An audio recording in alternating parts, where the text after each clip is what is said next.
Starfield debe ser uno de los juegos con más hype y publicidad de todo el 2023. Afortunadamente ya podía considerarse todo un éxito estando inclusive menos de un mes de su lanzamiento.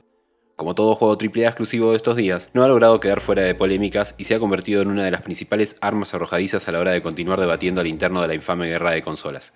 A causa de esto último, considero que muchas de las apreciaciones y valoraciones que se han hecho eco sobre este juego han sido sumamente sesgadas, por lo cual me propuse jugarlo entero y ver qué tanto se podía rescatar sobre los discursos que estaban dando por la web.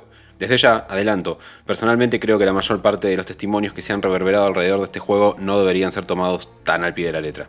Starfield es, sin lugar a dudas, un buen juego en muchos de sus apartados. Su jugabilidad es muy buena, la cantidad de opciones disponibles a la hora de personalizar y decidir cómo jugarlo es muy amplia, lo que refuerza su aspecto más rolero, por decirlo de alguna forma. Su apartado técnico es muy sólido en cuanto a diseños de escenarios, pulido de motor gráfico, etc. Su optimización en PC es probablemente la mejor de parte de Bethesda de los últimos 15 años, y el gameplay ha mejorado mucho en comparación con otros juegos de los mismos autores, como Fallout.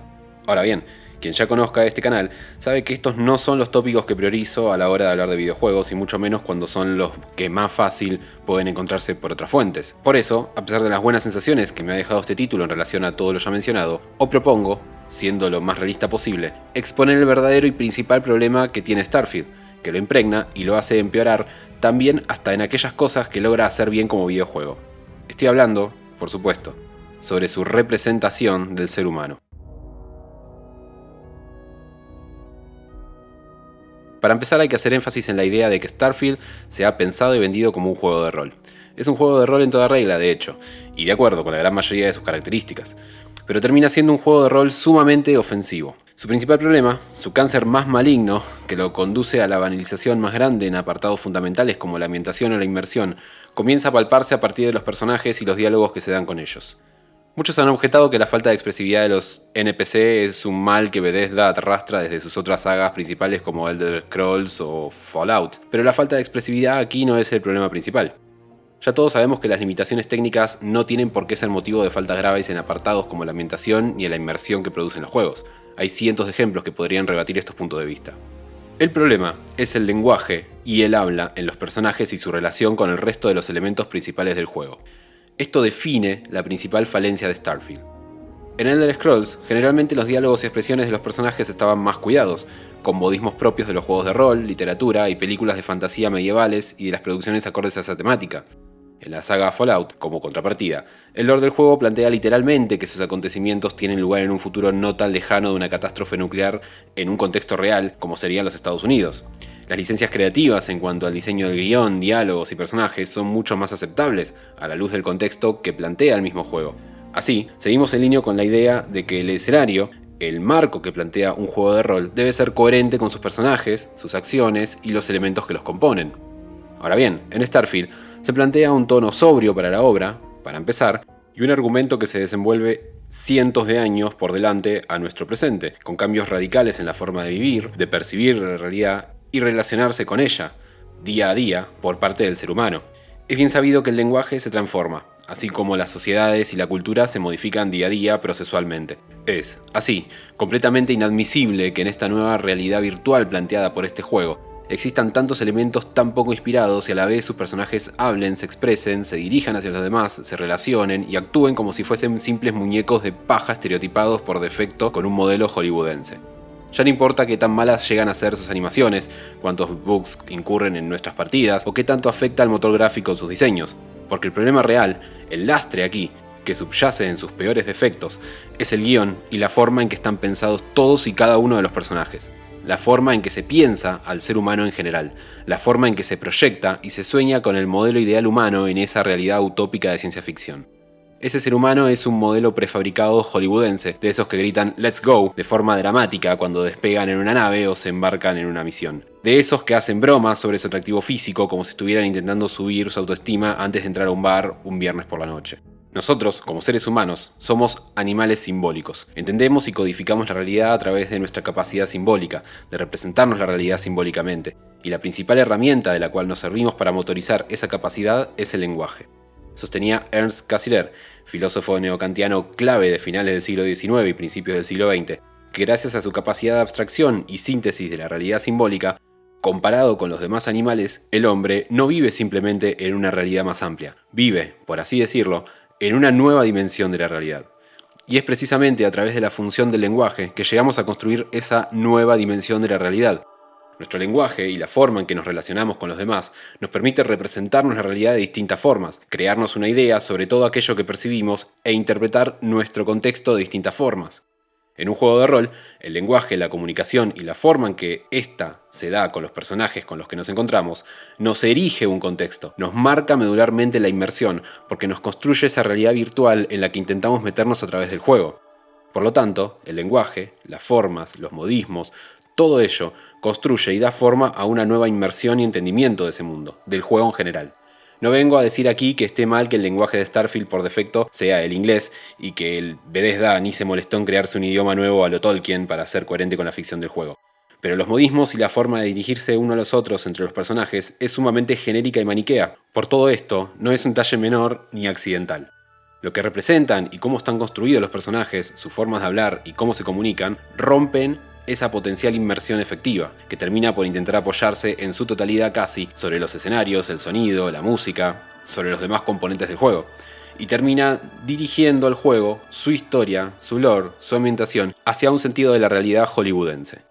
Starfield se siente como si la humanidad toda hubiese sido colonizada y homologada por sujetos prefabricados al estilo Hollywood, dando lugar a individuos que parecen haber emergido de un guión de cualquier película de acción o aventuras promedio. No hay aquí nada que trascienda esta lógica de comportamiento. No hay en este punto de diseño del juego nada realista, o sea, nada coherente con el contexto general que plantea la obra. Esto, los malos diálogos, la condensación simbólica humana y el modelaje genérico de los personajes, se suma al acabado, por momentos y de atrasos, espectacular del juego, pero también con su historia cliché y un final a todas tintas decepcionante, que parece una interpretación barata New Age y, de nuevo, descafeinadamente hollywoodense, de una mezcla de conceptos filosóficos budistas y taoístas a medio cocinar, arrojando como resultado final un producto con más aspiración a asemejarse a una película de presupuesto titánico de Universal o Warner Bros. Antes que un juego de rol con temática de ópera espacial. Gran parte de los aciertos en la jugabilidad y la parte técnica siguen estando ahí, esos créditos son innegables. Pero luego de 50 horas de juego, el ojo ya está muy acostumbrado al diseño de escenarios, los detalles en las vestimentas o armas, las batallas espaciales, los tiroteos, la iluminación y demás apartados del estilo. Lo que realmente uno empieza a necesitar y a valorar, o más temprano o más tarde, es que el juego te tome en serio desde otro lado, que el juego plantee actuaciones realistas, diálogos en lo posible más o menos interesantes, temas que aspiren a llamar a la reflexión sobre lo que sea, y todo esto es sumamente difícil partiendo desde la base de una proyección de sus personajes tan cliché. Desde aquí que además Starfield se termine por sentir poco sorpresivo. Saber que se está jugando una obra levantada sobre estereotipos por doquier solo conduce a adivinar situaciones previsibles constantemente. La mayor parte de los alienígenas salvajes serán enemigos, y si no, serán como animales susceptibles de ser cazados y servirnos como bienes de extracción. Su existencia solo puede estar al servicio de nuestra explotación en tanto nosotros, como representantes de la raza superior, o sea, yankee hollywoodense, tenemos el derecho casi natural de hacer uso de ellos. Así también ya sabemos que las organizaciones del juego tienen sus claroscuros y objetivos egoístas, y seguramente, tarde o temprano, la trama tendrá su plot twist cantado en el que nos harán elegir si una cosa o la otra. El devenir de los acontecimientos y la historia tampoco terminan sorprendiendo, porque ya vimos esto en cientos de producciones anteriormente, porque si Bethesda se preocupó tan poco por darle profundidad, realismo, credibilidad o diversidad a sus personajes, sería muy difícil que los mismos nos guiaran hacia una trama argumental realmente reveladora o trascendente, que no terminase en otro cliché más. Y así sucede, de hecho. Francisco Gallardo, antropólogo chileno, sostiene en relación al cine que desde un punto de vista cultural, objetiva, refleja y amplifica creencias y valores en imágenes y sonidos.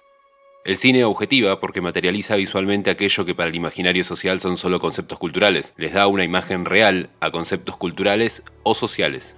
El cine refleja, porque se sirve de todo aquello que sucede, se piensa y se idealiza en la época determinada en que se realiza.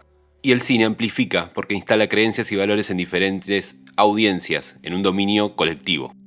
Bajo esta lógica, tomando este planteo como una caja de herramientas, podemos ver cómo una producción como Starfield, objetiva, o sea, materializa visualmente, refleja, en armonía con la actualidad, y amplifica, hacia un público masivo, la mirada occidental, estadounidense y colonial, en sintonía con la cual la única cultura, la única lógica de pensamiento, el único punto de vista maniqueo y el único modo de ser que prosperará en el tiempo, que podrá llegar a traspasar cualquier tipo de barrera científica y espacial, que alcanzará el sueño de llegar a las estrellas y hasta de conocer el verdadero sentido de la existencia, es aquel hegemónico yanqui estadounidense. Starfield parece salido del cine moralista de los 60, con fachada de sobriedad y espectacularidad propia de nuestros días, pero marcado a fuego por los códigos de censura que en tanto han definido la actual Classification and Rating Administration. Se da por sentado que ese estereotipo hollywoodense estadounidense será el único que prosperará en el tiempo y en el espacio. Todo esto genera que Starfield se sienta vacuo, como un simulacro, una cajita de muñecos armado por un niño jugando a hacer una película de ciencia ficción espacial, luego de emocionarse por ver una película en el cine un sábado por la tarde con sus padres. Starfield no es creíble ni logra determinar ser inmersivo por culpa de cómo se entiende al ser social en él, al modelo de humano posible, susceptible de alcanzar ese gran objetivo de llegar al espacio, a las estrellas y conquistar toda la galaxia a vida y por haber. Y ese es el peor de los males. En Starfield, el modelo de humano promedio estadounidense salido de una película de Hollywood no solo conquistó todo rincón posible de la Tierra, sino que se encuentra en proceso de conquistar todo rincón existente en todo el espacio exterior. Esa parece ser la utopía de Todd Howard y compañía. Y una utopía que sigue inconscientemente los pasos etnocéntricos que plantea la historia universal que se procura agendar desde distintos sectores de poder occidentales desde hace siglos. En ella se niega al otro, se borra toda diferencia cultural y humana existente persiguiendo un único modelo ejemplar. Como diría el antropólogo colombiano Carlos Pinzón, esta negación del otro es la característica fundamental para absorberlo. Reducir su presencia a una ausencia total es quizá la operación básica en la enseñanza de la historia. Esto es Starfield, un universo lleno de seres humanos que siguen una única pauta de comportamiento, extrañamente moderna y estadounidense. Mientras los personajes en Elder Scrolls son un homenaje a los viejos juegos de rol, literatura y películas de fantasía medieval, los de Fallout representan cuestionamientos éticos a la sociedad y política modernas, aquí entonces encontramos que en Starfield representan la verdadera ideología de cómo piensan personas como Todd Howard y su equipo. Son la viva imagen del egocentrismo estadounidense. En las obras de ciencia ficción futurista quedan mucho más expuestas las ideologías de los creadores que en cualquier otro tipo de temática posible, ya que al intentar representar a la humanidad o el contexto dado a cientos o miles de años en el futuro, se suelen dejar patentes las proyecciones que se hacen sobre lo que se intenta representar, de acuerdo a cómo se piensa incluso el contexto presente. Por esto es que hay obras futuristas de tantísimas variedades posibles, como la apocalíptica pesimista, la cyberpunk, la fantástica y un largo etcétera. Al intentar plasmar en su obra su visión por el futuro ficticio, el autor expone vulnerable y muchas veces involuntariamente cómo piensa su presente. Y Bethesda parece que piensa un futuro en el que todos seamos copias genéricas. Starfield es una proyección idílica y soñada de la imagen estadounidense, hollywoodense y hegemónica, conquistando el universo entero. Que haya representaciones fenotípicas diversas no dice nada sobre diversidad étnica. Fenotipo, apariencias y rasgos físicos nada tienen que ver con etnia directamente. Starfield, así, pone el modelo estadounidense hollywoodense en el sueño estelar.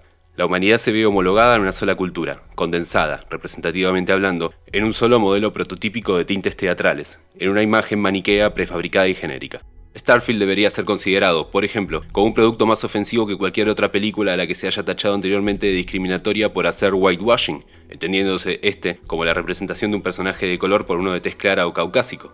Aquí sí que hay diferencias fenotípicas y distintos pronombres posibles, pero hasta ahí existe la inclusión potencial de este juego, ya que luego todo ser vivo inteligente e importante que encontramos se comporta de forma estereotípica, como un actor promedio, malo, yankee, con un habla y modismos salidos de cualquier producción promedio de Disney destinada únicamente a aspirar a formar parte de la taquilla estadounidense. Esto es, sin ir más lejos, el equívoco de los reclamos de las representaciones de hoy en día. Se suele criticar por la falta o inclusión de distintas etnias, cuando en verdad se habla de fenotipos, de simples cuestiones estéticas o superficiales. Como ejemplo perfecto, podemos hacer mención al desangre que se ha hecho hacia adaptaciones como el live action de La Sirenita, que evidencia a la perfección este punto. La polémica dada por todos los detractores a causa de la actriz Halle Bailey y en el rol principal de la protagonista es una cuestión simplemente de forma y superficial. El guión de la película y sus personajes siguen escritos todos de la misma forma que en la primera película de 1989. Los personajes siguen actuando, hablando y representándose casi todos igual. Este caso no representa un cambio de etnia de los personajes, sino un simple y mero cambio estético. El guión no fue adaptado para representar la historia en el contexto cultural swahili, ni los personajes hablan una lengua bantú, ni tampoco se comporta bajo los códigos ni patrones sociales de la comunidad Igbo, por ejemplo. Todo sigue siendo la última historia fantástica de corte estadounidense clásico, solo que han asignado un simple cambio estético a su reparto. La falta de representación étnica en las producciones de grandes productoras como Disney sigue existiendo como siempre, porque la falta de representación étnica es otra cosa.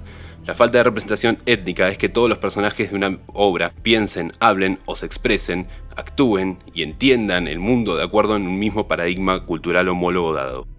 Y no importa cuántos personajes de color o cambio de género haga Disney en sus remakes, live action o Netflix en sus producciones, porque igual todos se siguen comportando como personajes modelo estereotípicos hollywoodenses, de la misma forma que esperamos de una producción del estilo.